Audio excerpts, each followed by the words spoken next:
Okay. One day, there was a Philistine, a giant Philistine, named Goliath.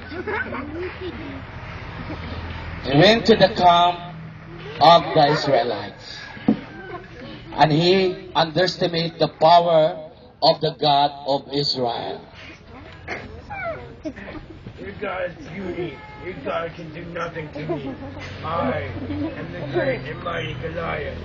I will crush you all with my arm. And then, that is what he's saying. Minaliit niya ang Diyos, ang totoo at buhay na Diyos. Nasabi niya, walang magagawa at walang kapangyarihan ang Diyos ng Israel. Isang masamang tao si Goliath. Masyadong mayabang sapagkat siya ay napakalaking tao. Siya ay higante. Subalit, mayroong isang maliit na tao na ginamit ang Panginoon. Pumasok si David. Down. Down.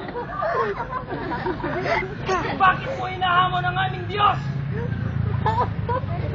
Ang Diyos namin ay buwan, hindi patay. At ngayon ibibigay ka sa amin.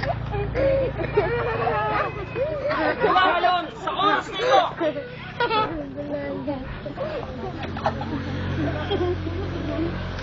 And Goliath is still mocking the God of Israel. Very boastful because he has a lot of armies. You, who do you think you are? I am Goliath, the great Philistine. Look at my army. What army do you have?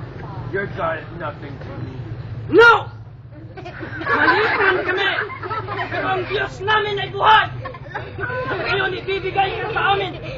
Puputulin ko ang iyong ulo. And so, Goliath slapping David.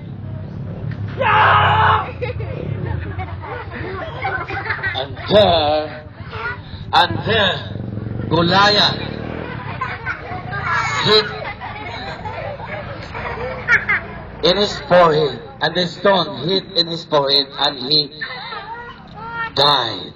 And that's the end of the story. Yay! Okay. Palakpak mga bata.